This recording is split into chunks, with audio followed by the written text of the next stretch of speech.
والصلاة والسلام على سيدنا ومولانا وحبيب قلوبنا السراج المنير المصطفى الأمجد أبا القاسم محمد.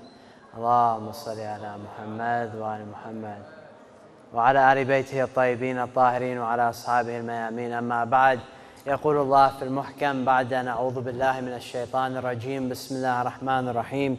إن الله يأمركم أن تؤدوا الأمانات إلى أهلها وإذا حكمتم بين الناس أن تحكموا بالعدل إن الله نعم يعظكم به إن الله كان سميعا بصيرا. صدق الله العلي العظيم. This ayah occurs in Surah An-Nisa. It's ayah number 58, and we discussed it yesterday. One time a companion of the Prophet comes to the Prophet and says, "Summarize for me the religion in one ayah." So the Prophet has a myriad of choices, and out of all the ayahs in the Quran, he chooses this ayah. Which is talking about fulfilling obligations and rights towards other people. What does the ayah say? Just as a reminder, Allah subhanahu wa ta'ala is saying, "Inna Allah ya'murukum an tu'addu al-amanati ila ahliha." Surely, Allah here is emphasizing this point with the word inna. Inna Allah ya'murukum. Surely, Allah commands you to fulfill your rights and obligations and duties towards those who are owed them. Ila ahliha. وَإِذَا حَكَمْتُمْ بَيْنَ النَّاسِ. And if you judge between people, and تَحْكُمُوا بِالْعَدْلِ. To judge with justice, to judge with uprightness.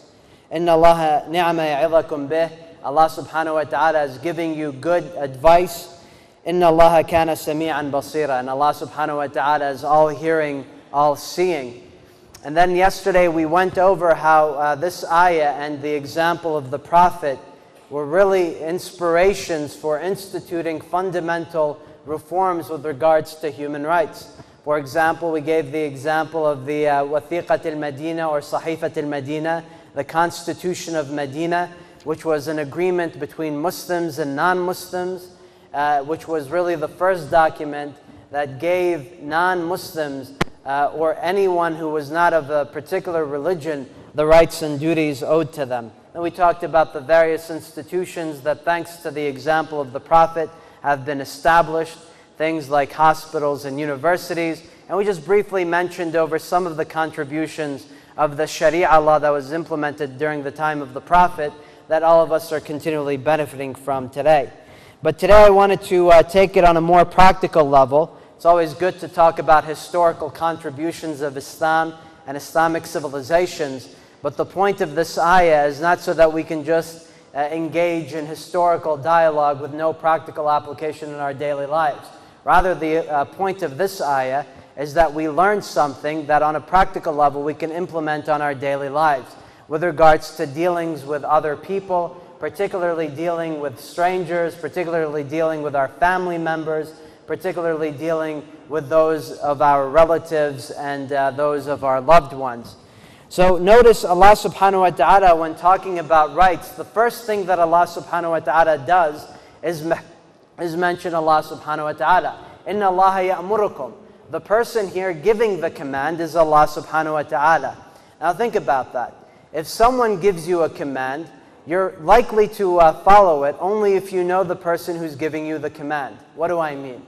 If a complete stranger were to give you a command off of the street, like a complete stranger were to come up to you and were to tell you, "Give me $5, you'd probably not give that person $5. You'd have a lot of questions. You wouldn't know who this complete stranger was. But if your mother or father came up to you and said, "Give me $5, you'd probably give them $5 if you had it with you, because you're more familiar with your parents and you've developed a connection or a bond with them. The important point of this ayah is that human rights from an Islamic perspective are first and foremost dependent on our relationship with Allah subhanahu wa ta'ala. This is a fundamental difference from Islamic human rights compared to Western notions of human rights. In Islam, the fundamental relationship that we as Muslims have to fulfill is the relationship with Allah subhanahu wa ta'ala. Once we fulfill that relationship, then all other relationships in our life will naturally show justice and will naturally show adala. Because we know who Allah subhanahu wa ta'ala is, we've connected with Allah, And all of our actions manifest that type of relationship with Allah subhanahu wa ta'ala. By contrast, Western notions of human rights are dependent on man getting rights from other individuals. So look at the Western revolutions, such as the French Revolution, the American Revolution. It was always a fight between one group of people against another group of people. So in the French Revolution, it was the peasants versus the higher classes. In the American Revolution, it was the peasants versus the king.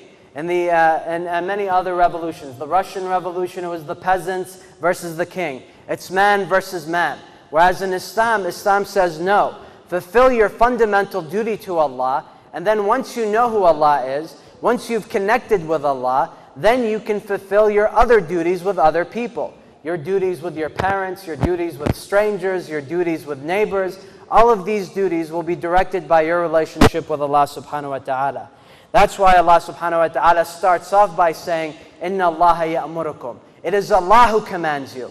It's not some stranger who commands you. It's not your mother, it's not your father. But rather it is the absolute source of power and authority and the absolute source of rahmah, mercy and compassion.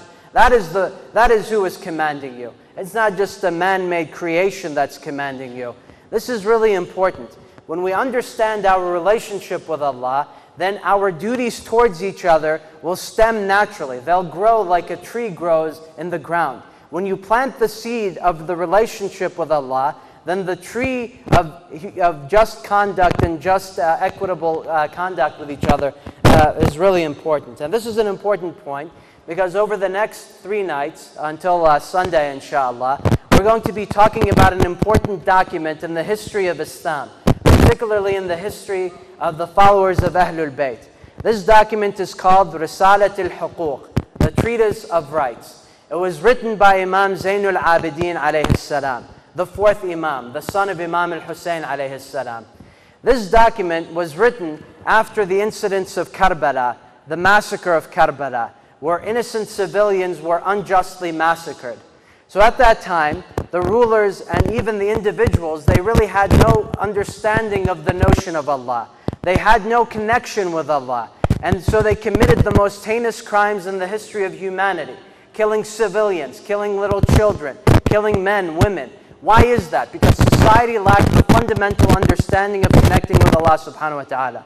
So Imam Zayn Al-Abideen had to reawaken the community, had to reawaken the ummah, had to reawaken humanity towards its obligations towards Allah. So one of the companions of Imam Zayn Al-Abideen comes up to him and says, Ya Imam, tell us, give me something, give me some guidance as to how to deal with people. Imam Zayn Al-Abideen formulates a document called Risalat al-Huquq, which is essentially around 47 rights divided into 6 sections. Imam Zayn Al-Abideen puts together a document that deals with how you should deal with your neighbor, that deals with how you should deal with your teacher, that deals with how you should deal with your mother, with your father, with your children, deals with all of the fundamental relationships in our daily life. And Imam Zayn Al-Abideen starts off this document with the rights towards Allah subhanahu wa ta'ala. So the document in totality is divided into 6 parts. The first part is Huquq Allah, or the rights of Allah subhanahu wa ta'ala. The second part is Huquq al-Af'al, or the rights of deeds. The rights of your salat, the right and duty of your Sawm, the right and duty of your Hajj, and things of that nature. The third part is Haqq Sa'isuka bil Sultan, the haqq of those who rule over you, the haqq of those who have leadership. And then the fourth part is Haqq al-Ra'iyya, or the haqq, the rights of those who follow you, the rights of your subjects. And then Imam Zayn Al-Abideen has the rights of your family members and the rights of strangers. So Imam Zayn Al-Abideen divides, he says that if you fulfill these documents, then you will be among the adherents. But Imam Zayn Al-Abideen, before he discusses the rights of the mother, before he discusses the rights of the father, before he discusses the rights of your neighbor and the stranger and the teacher and your enemy, Imam Zayn Al-Abideen starts off the document with the most important right, which is the right of Allah subhanahu wa ta'ala. Because as I said, as the Quran reminds us, as the Quran reminds us, as the example of the Prophet reminds us, as the example of the Imams remind us, the most fundamental duty that mankind can fulfill is their interaction and their role with Allah subhanahu wa ta'ala. So what does Imam Zayn Al-Abideen say in this document? He says, فَأَمَّا حَقُّ اللَّهُ الْأَكْبَرُ فَإِنَّكَ تَعْبُدُهُ لَا تُشْرِكْ بِهِ شَيْئًا. So the right of Allah subhanahu wa ta'ala, the greatest, is that you worship Him and you associate no other partners with Him. فَإِذَا فَعَلْتَ ذَلِكَ بِإِخْلَاصٍ. So if you do that with sincerity, جَعَلَ لَكَ عَلَى نَفْسِهِ أَنْ يَكْفِيَكَ أَمْرُ الدُّنْيَا وَالْآخِرَةِ. Allah subhanahu wa ta'ala will guarantee you that you will need nothing else in this dunya and in the hereafter. Think about that. وَيَحْفُظْ لَكَ مَا تُحِبُّ مِنْهُمَا. And Allah subhanahu wa ta'ala will protect you from everything else. Imam Zayn Al-Abideen is saying, if you worship Allah and if you connect with Allah, then you will be free of everything else in this world. You will be a free person. You'll not be a slave. Imam Zayn Al-Abideen starts off Risalat al-Huquq with the rights towards Allah. Now this is very interesting because recent research has revealed that an individual's relationship or the way that an individual views God has a fundamental determinant on the way that they interact with other people. Let me show you the studies and then we'll get into the rights of Allah subhanahu wa ta'ala in more detail. So tonight's discussion will basically be about the rights of Allah. Specifically, we want to answer three fundamental questions. Who is Allah and how can we understand Allah? The second question are what are the barriers towards understanding Allah? And then the third question is we want to go back and look at the responsibilities of mankind toward Allah as outlined by Imam Zayn Al-Abideen. So as I said, recent research reveals that the way that we understand Allah or the way that we understand God has a profound impact on the way that we deal with each other. Let me show you the evidence, but first give me a loud salawat.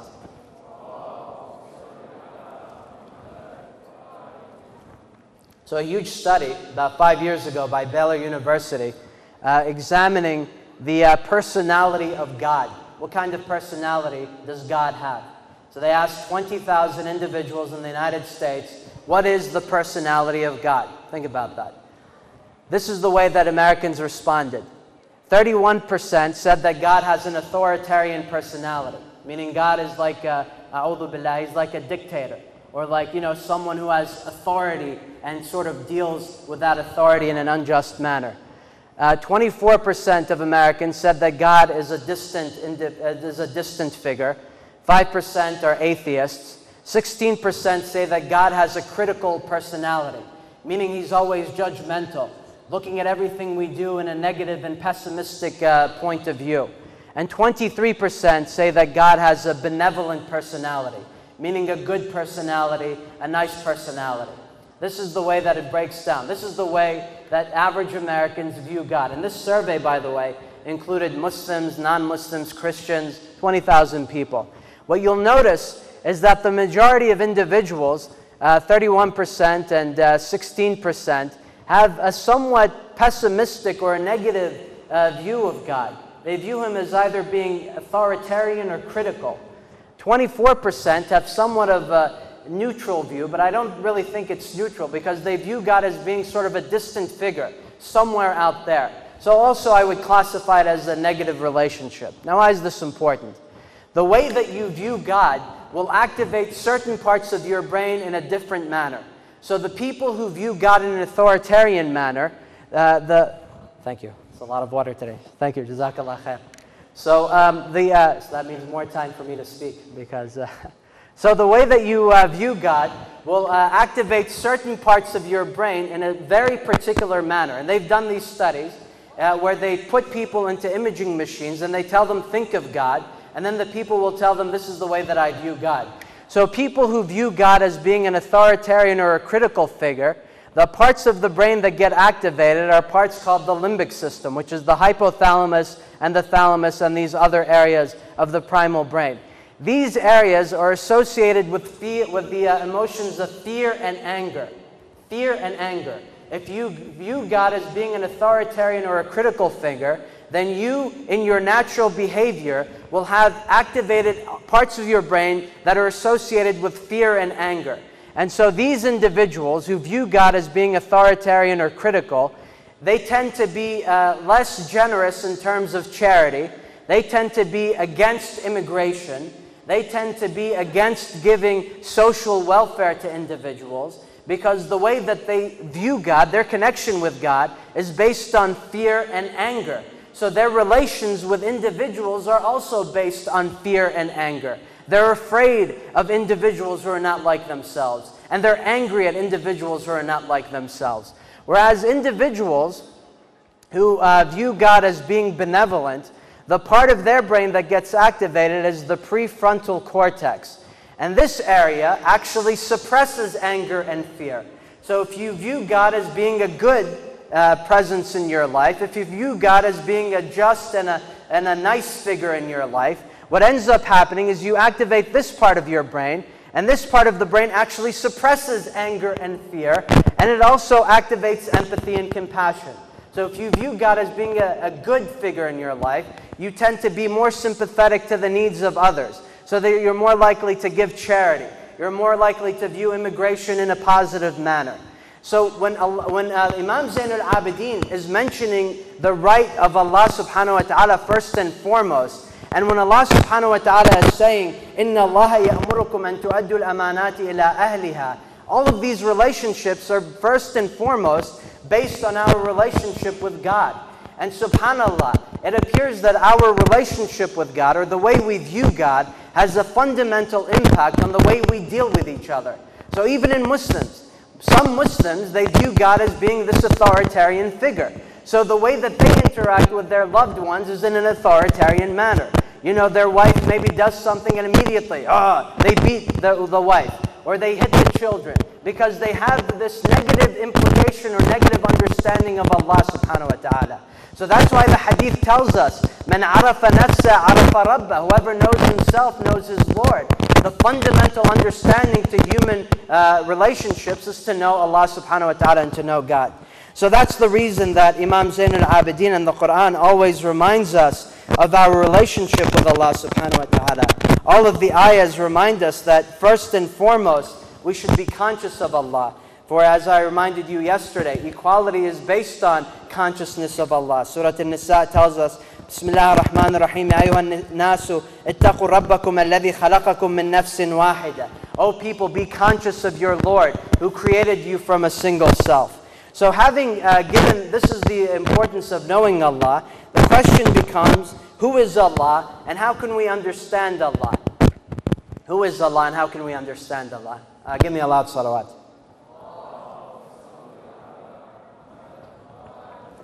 Well, first of all, I can tell you who Allah is not. And Allah is not God. Allah is not God. What do I mean? If you type in the word God into Google, this is what you get.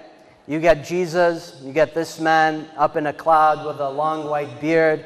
You get this man with an afro named Sri Satya Sai Baba, who is one of the gods of one of the religions. So this is the image that you typically get when you type in the word God into Google. When you type in the word God. What is the problem here? God is often used to define Allah, and you know, oftentimes when we internalize the concept that God is sort of this maybe, you know, comical figure here, or, you know, sort of this figure that looks like humanity, then these ideas become internalized into us, and we think that God is Allah. But the problem is, according to Imam Ali alayhi salam, in Nahj al-Balagha, sermon number 186, the khutbah ala tawheed, Imam Ali alayhi salam says, "Ma wahadahu man kayyatha." He who assigns to him different conditions does not believe in his oneness. Meaning, if you give Allah subhanahu wa ta'ala a type of condition, if you say that God is, you know, out there, or God is angry, or, you know, something like that, if you give God a condition, then you don't believe in Him. And then Imam Ali alayhi salam says, وَلَا حَقِيقَتَهُ أَصَابَ مَنْ مَثَّلَهُ. Nor does he who likens Him grasp His reality. So if you liken Him to something, then you really don't understand who Allah subhanahu wa ta'ala is. When we say Allah is God, we're likening Allah by virtue of the language. We're likening Allah, a'udhu billah, to these figures right here. But in reality, God is something and Allah is something greater. We often use God as just a simple way to translate the notion of Allah. But Allah is beyond comparisons. When we say Allah is God, we're essentially either in a direct or indirect manner comparing Allah to these other figures. And then Imam Ali alayhi salam goes on to say, وَلَا إِيَّاهُ عَنْ مَنْ شَبَّهَ. Nor does he who liken him grasp his reality. He who illustrates him does not signify him. Meaning whoever says that God is a certain way does not really understand him. وَلَا إِيَّاهُ عَنْ مَنْ شَبَّهَ وَلَا صَمَدَهُ مَنْ أَشَارَ إِلَيْهِ وَيَتَوَهَّمَهُ. He who points at him and imagines him does not understand him. So when we point towards Allah and say that Allah is a different word for God, the reality is this is not the reality of Allah. Allah subhanahu wa ta'ala is much greater than anything that mankind can assign to Allah subhanahu wa ta'ala. So the question becomes, well, what is Allah? If Allah is not God, what is Allah subhanahu wa ta'ala, and how can we understand Allah subhanahu wa ta'ala? There are three fundamental ways that we can understand Allah subhanahu wa ta'ala, and these are important on a practical level for our daily life. Or again, the point that I'm making here is if we want to be just towards each other, we need to have a comprehensive understanding of Allah. If we simply think that Allah is God, then these ideas permeate into our head, and Allah takes on this comical sort of understanding in our heads, and we tend to take the commands of Allah less seriously. So the question is, how can we understand Allah, and who is Allah? Well, probably the best way to understand Allah subhanahu wa ta'ala, of course, is through the Quran. That's not a surprise. But probably the best way in the Quran to understand Allah is this surah, which is up above me here to the left of me. Surah Al-Ikhlas. قُلْ هُوَ اللَّهُ أَحَدٌ اللَّهُ الصَّمَدُ لَمْ يَلِدْ وَلَمْ يُولَدْ وَلَمْ يَكُنْ لَهُ كُفُوًا أَحَدٌ. This surah, just 3 ayahs, these ayahs, according to the Prophet, these ayahs constitute 1/3 of the Quran. Just this small panel right here represents 1/3 of the Quran. And Surah Al-Ikhlas is such a fundamentally important figure. Many of us have memorized it, but unfortunately not many of us have really thought about the words and what they truly mean within the context of practical application in daily life. We often recite Surah Al-Ikhlas because it's the fastest surah. So maybe you recite it like 5 times a day, during every salat, because you can go through it quickly. But the words in Surah Al-Ikhlas shook the entirety of the Arabian Peninsula and the entirety of the world when they were revealed. In fact, how fundamental is Surah Al-Ikhlas? Surah Al-Tawheed or Surah Al-Ikhlas, according to the Prophet, أُسِّسَتِ السَّمَاوَاتِ السَّبْعِ وَالْأَرْضُونَ السَّبْعِ عَلَى قُلْ هُوَ اللَّهُ أَحَدٌ. The heavens and the earths were all established on قُلْ هُوَ اللَّهُ أَحَدٌ. The foundation of creation was established on قُلْ هُوَ اللَّهُ أَحَدٌ. But when we recite it as if it's something that we're doing in a haphazard manner. I don't think we really permeate or understand the significance of it. So I just wanted to go over some of the key concepts in Surah Al-Ikhlas before I go on to the second point. What are the key concepts in Surah Al-Ikhlas? Surah Al-Ikhlas is one of the important surahs in the Quran, as I mentioned. In fact, it was a beloved surah that had over 20 nicknames. Over 20 nicknames was given to this surah by the companions and by the Prophet and by the Ahlul Bayt. Among the nicknames are Surah Al-Tafrid, which means the surah where Allah subhanahu wa ta'ala is understood as only one. Surah Al-Tajreed, which means it removes the false concepts. It purges, tajreed, it purges concepts pertaining to Allah subhanahu wa ta'ala. Surah Al-Ma'rifah, which means the surah of understanding or comprehending Allah subhanahu wa ta'ala. And probably my favorite name is Surah Al-Muqashqasha, which means the surah that cures disease, particularly the disease of shirk, the disease of association. If we can have some quiet, please. Salawat. Allahumma salli ala Muhammad. So Surah Al-Ikhlas is such a profound surah, but many of us, we read over it quickly. So let's reflect on the words of Surah Al-Ikhlas. First we notice, Bismillah ar-Rahman ar-Rahim, Allah subhanahu wa ta'ala begins, Bismillah ar-Rahman ar-Rahim, قُلْ هُوَ اللَّهُ أَحَدٌ. Declare that Allah is the only and the unique and the only and the one. declare that Allah is the only, the unique, and the one. Ahad. Now, we know one of the things that I wanted to mention, I mentioned this the other day, when we read the Quran, we should really engage in a type of dialogue with the Quran. So Allah subhanahu wa ta'ala, when He chooses words, He has a very explicit and specific reason that He chooses words.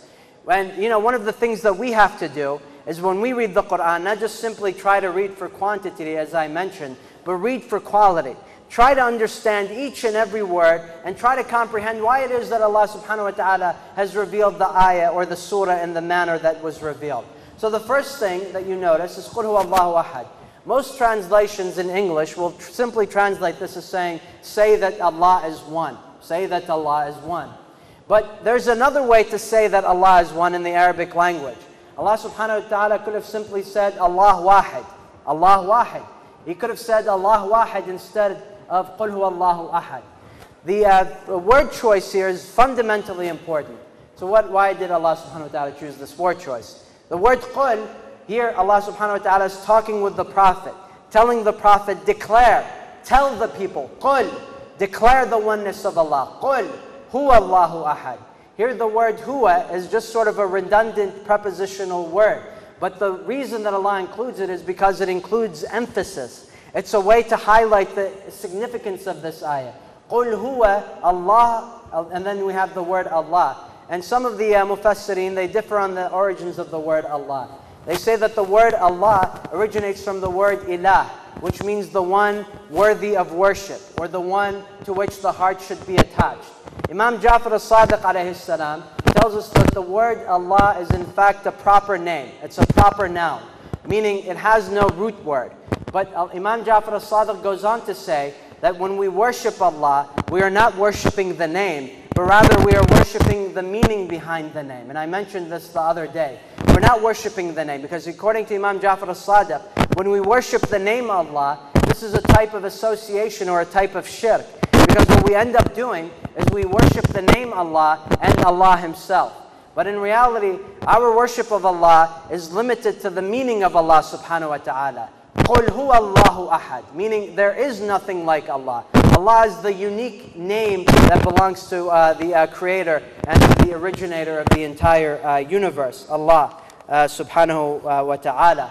Now, the word ahad here is often translated as the word one, the number one. Say Allah is one. But the word ahad is different from the word wahid. So again, when we read the Quran, we should engage with it in a dialogue or in a dialectical manner. We should ask, why did Allah here choose the word ahad and not wahid? Wahid could have fulfilled the duty as well. Wahid is the Arabic word for the number one. But Allah subhanahu wa ta'ala has not chosen the word wahid. He doesn't say, قُلْ هُوَ اللَّهُ wahid. Rather He says, say, قُلْ هُوَ اللَّهُ ahad. The word ahad means one, but it means one with no other comparison. One that has no other similarity or nothing that is comparable to Allah subhanahu wa ta'ala. This is the only time in the Quran where Allah subhanahu wa ta'ala uses the word ahad in the positive sense, meaning as an adjective to describe the grandness of Allah subhanahu wa ta'ala. The word ahad. The word one is not describing Allah subhanahu wa ta'ala, because this, by the way, is a common misassociation that many Muslims make. They say, yes, Allah is one, monotheism, there's only one God. But Imam Ali alayhi salam tells us that Allah is not the number one, because the number one has a zero before it and has a number two after it. But Allah subhanahu wa ta'ala has nothing before Him nor nothing after Him. So when we say that Allah is the number one, we're in fact not understanding the reality of Allah, because Allah has nothing before Him nor nothing after Him. So when we say ahad, however, we're saying that that's it, nothing else besides Allah. Allah is the source, the origin, ahad, nothing greater than Allah. And this is the reason that Bilal al-Habashi was persecuted, just for simply saying the word ahad. If he would have said the word wahid to the mushrikeen, if he would have simply said Allah is one, the kuffar would have let him go. But the word ahad is a fundamentally strong word that we need to incorporate into our daily lives. Nothing besides Allah. He is the only one, the unique, the unlikable, the nothing which is like Him. nothing can be likened to him. قُلْ هُوَ اللَّهُ أَحَدٌ Allahu Samad. The word Samad here is one of the words of Allah, or one of the 99 attributes of Allah subhanahu wa ta'ala that's mentioned in the Quran. But here in Surah Al-Tawheed, this is the only time in the Quran where the word Al-Samad is actually used. Go read the entire Quran, you'll never find the word Al-Samad anywhere else. The word Samad has a fantastic meaning, and it's typically translated as meaning that Allah is free from everything. But in the Arabic language is a very rich language. The word Samad at least has some 5 different meanings. Among the meanings of Al-Samad in the Arabic language is the one who is eternal. The one who is eternal, who is before everything and will be after everything. The one who has no beginning or end. The one who does not rely on anything or anyone else to exist. The one who is the object of salat. The one whom the slave turns to at a time of need. The one who heals and cures. The one who all else is in need of. The one who all depend upon. The one who all creation needs at every moment only to even exist. The word Samad, one word translated as meaning Allah is free from everything, in reality has a deep and rich Arabic meaning. And when the ancient Arabs heard the word Samad, they shook to their feet, because it was such an all-comprehensive word that was describing the creation of all of the universe. قُلْ هُوَ اللَّهُ أَحَدٌ اللَّهُ الصَّمَدُ لَمْ يَلِدْ وَلَمْ يُولَدْ وَلَمْ يَكُنْ لَهُ كُفُوًا أَحَدٌ. I've just given you the first 2 ayahs, but I want you to go home tonight and to think and to contemplate on Surah Al-Ikhlas. For however long you contemplate about Surah Al-Ikhlas, you'll never really gain the fundamental reality that it's trying to describe, which is the reality of Allah subhanahu wa ta'ala. Think about the words. Don't just mimic them and parrot them in your salat, but rather try to exert some effort. So the first way that we can understand Allah is through the Quran, particularly Surah Al-Ikhlas, which is really representative of Nur al-Quran, or the light of the Quran, or 1/3 of the Quran. The second way to understand Allah is through the Ahlul Bayt, particularly the writings of Imam Ali alayhi salam, particularly 2 speeches in Nahj al-Balagha. Speech number 185, most times it's revealed as 185, and speech number 186. And these 2 khutbahs, they're very brief. You can read them in maybe 10 minutes, but the meaning is extremely deep. They have the greatest definition of Allah and the greatest exposition on the nature of Allah. One of them is khutbah an mawdu' al-tawheed, or the khutbah about tawheed. And it depends on what copy of Nahj al-Balagha that you have. But usually it's khutbah number 185 or 186 or 184 and 185. So look at what Imam Ali alayhi salam has to say. I'll just give you a brief snippet from what Imam Ali alayhi salam has to say. Imam Ali has the following. He says, Alhamdulillah alladhi la tudrikuhu al-shawahid. Praise be to Allah. He is such that the senses cannot perceive him. وَلَا تُحْوِيهِ الْمَشَاهِدِ. And the sense and the vision cannot really comprehend him. وَلَا تَرَاهُ النَّوَاظِرِ وَلَا تَحْجُبُهُ السَّوَاتِرِ. This is beautiful. He says the eyes cannot see him, but at the same time Allah cannot be hidden. Think about that. Allah cannot be seen, but at the same time He cannot be hidden. Usually something which can be seen cannot be hidden. And at the same time something which is hidden cannot be seen. But Allah subhanahu wa ta'ala here is saying that Allah cannot be seen, but at the same time He cannot be hidden. He's manifest in everything. 2 phrases, but profound meaning that you can reflect on for the entirety of your life and never really achieve any type of comprehension. الَّذِي صَدَقَ فِي مِيعَادِهِ. The one who has fulfilled his promise. وَارْتَفَعَ عَنْ ظُلْمِ عِبَادِهِ. And he is high above committing dhulm or injustice to his slaves.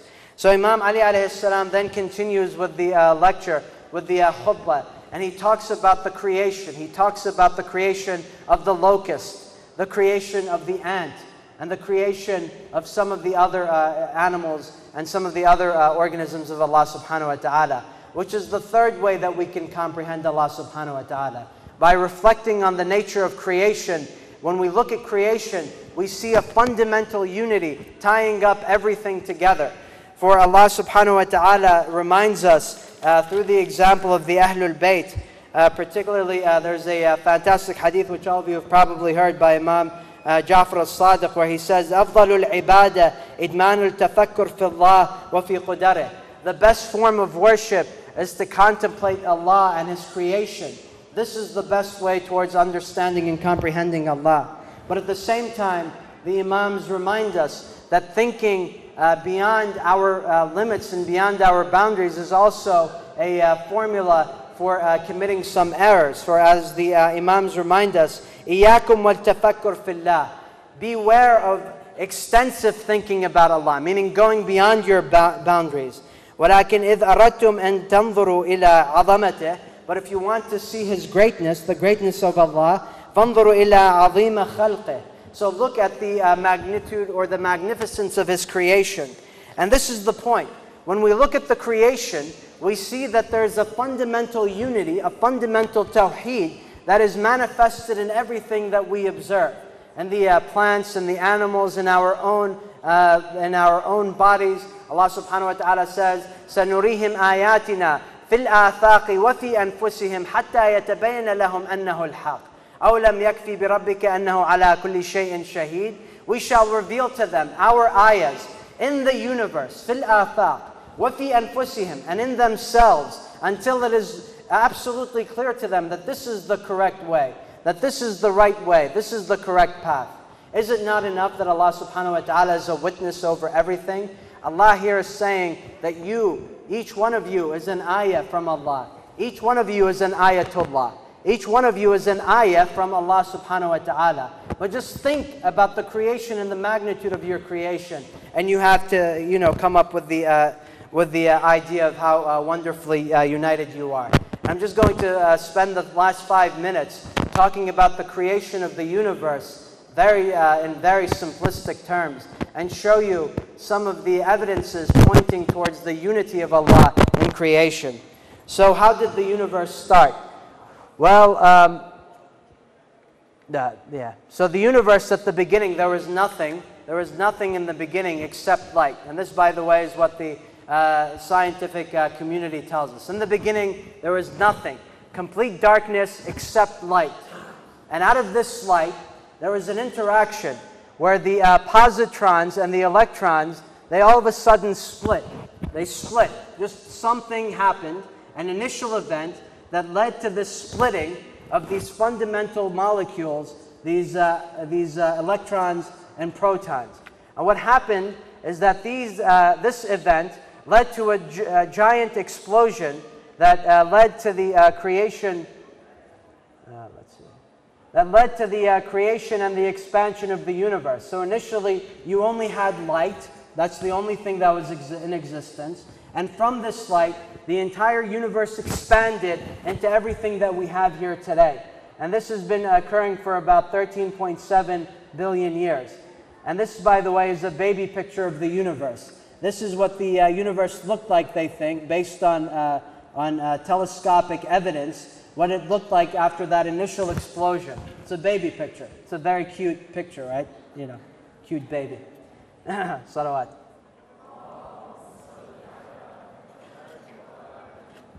So what happened, this is what happened to the universe. Now what are the chances of this happening by mere chance, by mere happenstance, by mere accident?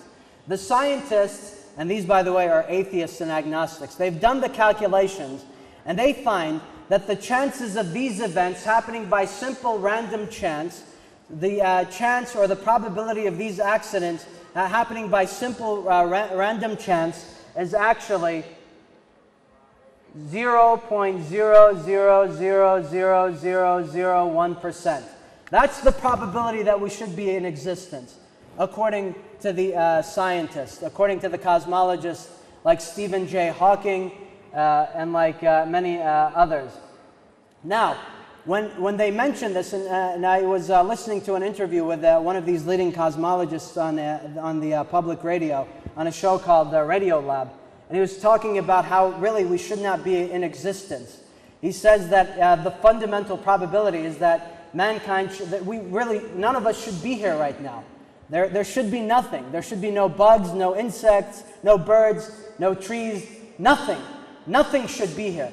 This 0.000, how many ever zeros it is, this is a fundamental reality of our existence. We should not be here. So when Surah Al-Insan tells us, Bismillah ar-Rahman ar-Rahim, هَلْ أَتَى عَلَى الْإِنسَانِ حِينٌ مِنَ الدَّهْرِ لَمْ يَكُنْ شَيْئًا مَذْكُورًا. This is what Surah Al-Insan is talking about. Has it not come time for mankind to reflect on, for a long period of time there were nothing? لَمْ يَكُنْ شَيْئًا مَذْكُورًا. Nothing to be, not even mentioned. Now when they asked this cosmologist on the radio, they said, wow, that's a really small probability. So he said, what do you think, they asked him, what do you think the source of this original creation was? He says, yeah, it's just simple random chance. So he's denying what he knows about the universe itself. He says on one hand, we shouldn't be in existence, but then on the other hand, it's simple random chance that we're here. They asked him, well, don't you believe in God? He said, no, I don't really believe in God because it's all simple random chance that can be explained by numbers. Well, what number? I mean, go ahead and go to your teacher and tell them, let's say you take a test and you just bomb miserably. You even misspell your name. And your teacher gives you this percentage, 0.00001%. And your teacher tells you you failed. Tell her, no, I didn't fail. I actually passed. But, I passed by random chance. Your teacher would say, what, you're crazy. Get out of here. So, but here, the scientists, they're telling us, many of them, that this is simple random chance. And I'll give you an example of the type of arrogance of many people. This man, Stephen J. Hawking, many of you know as one of the leading astrophysicists, recently had an interview about the existence of God. He says, I regard the brain as a computer which will stop working when its components fail. There is no heaven or afterlife for broken down computers. That is a fairy story for people afraid of the dark. He's saying the belief in God and the belief in an afterlife is a fairy story for individuals who are afraid of the dark. So Allah subhanahu wa ta'ala describes this condition very well. He says, أَفَرَأَيْتَ مَنْ أَتَّخَذَ إِلَهَهُ هَوَاهُ. Have you not seen the person who takes as his own God, his own wishful thinking, إِلَهَهُ هَوَاهُ وَأَضَلَّهُ اللَّهُ عَلَى عِلْمٍ وَخَتَمَ عَلَى سَمْعِهِ. And Allah subhanahu wa ta'ala has misguided him. And this misguidance is all self-inflicted. It's a self-inflicted wound by these people. And Allah subhanahu wa ta'ala has sealed their hearing. وَقَلْبِهِ وَجَعَلَ عَلَى بَصَرِهِ غِشَاوَةً فَمَنْ يَهْدِيهِ مَنْ بَعْدِ اللَّهِ أَفَلَا تَذَكَّرُونَ. And these people are misguided. Whenever they see evidence, as in the example of this interview that I'm telling you about, even when they see the evidence, as in the example of Stephen J. Hawking, even when they see the evidence, they deny its fundamental reality. And I'll just close with one last story before we do dua, inshallah, and then we'll continue the discussion the next nights. But thank salawat. I'll just give you an example of how personal desires and wishes can get in the way of understanding Allah subhanahu wa ta'ala. So how many of you know who this man is right here? This man to the right. Yeah, Albert Einstein. Everyone knows this man, right? How about this man here to the left? Who knows who this man is? Yes? What's that? He's his assistant? Yeah, close. So this man is named, the name should come up here. His name is Abbé Georges Henri Lemaitre. Abbé Georges Henri Lemaitre. Why do I mention this example? Einstein, as all of you know, his fundamental theory was the theory of general relativity, the theory of relativity. If you solve the theory of relativity, then what you have to acknowledge is that there was an initial beginning where there was nothing, and that out of this nothingness came everything, which is what Allah subhanahu wa ta'ala is talking about. If you solve Einstein's theory of relativity, what you have to acknowledge is that at the beginning there was nothing, and out of this nothingness came everything. Einstein was afraid of this idea. So he changed in his formula, he changed some of the parameters, some of the constants, so that he could maintain the universe in a constant, steady state. So that he could refuse the fact that at the beginning there was nothing. And so what Einstein did is he solved his equation in such a way to fall into line with his beliefs of the lack of belief in Allah subhanahu wa ta'ala. Well, there was this Belgian man, a man named Abbé Georges Henri Lemaitre, who actually solved Einstein's theory, and he came up with the theory that we now call today the Big Bang Theory. The Big Bang Theory was actually developed and solved for by a religious man, a Belgian priest named Abbé Georges-Henri Lemaitre. Einstein, when he saw the solving of the equation by this man, he said, "This was the biggest mistake in my life. I didn't solve this equation because I didn't want to acknowledge some fundamental truths about the universe beginning as nothing." But at the same time, when Einstein was shown his folly and shown his mistake, he still refused to believe in God, and he called God an essentially fairy tale figure. My point being that the fundamental relationship in human interaction is our understanding of Allah subhanahu wa ta'ala. But there are many barriers in our daily life, particularly as Muslims, that prevent us from reaching and connecting to Allah. Here as Muslims, one of the fundamental problems that we have today is that, number one, we don't spend enough time trying to understand the nature of Allah. We don't spend enough time reflecting on the creation of Allah. I mean, think about it. Ask yourself, when is the last time that you really looked at one of the creations of Allah? That you really looked at an ant, or really looked at a locust, or really looked at a bat, or really looked at a peacock, the way that Imam Ali alayhi salam encouraged us to do, or the way that the Quran encouraged us to do. The problem is that oftentimes we ignore focusing and reflecting, and we simply adhere to the ways of our forefathers. So the foundation of human rights in Islam is our relation with Allah. When we understand Allah, then we can fulfill our duties and obligations towards each other. This is the fundamental truth of Risalat al-Huquq of Imam Zayn Al-Abideen, and it's the fundamental truth of the ayah, إِنَّ اللَّهَ يَأْمُرُكُمْ أَن تُؤَدُّوا الْأَمَانَاتِ إِلَىٰ أَهْلِهَا وَإِذَا حَكَمْتُم بَيْنَ النَّاسِ أَن تَحْكُمُوا بِالْعَدْلِ إِنَّ اللَّهَ نِعْمَ يَعِظُكُم بِهِ إِنَّ اللَّهَ كَانَ سَمِيعًا بَصِيرًا. We have to really exert ourselves towards understanding Allah. For in reality, when we understand Allah, the relationships between ourselves as a community, the relationships in the family, they'll all heal and they'll all become better. But until we do that, we're still going to have significant problems both in the community and in our families.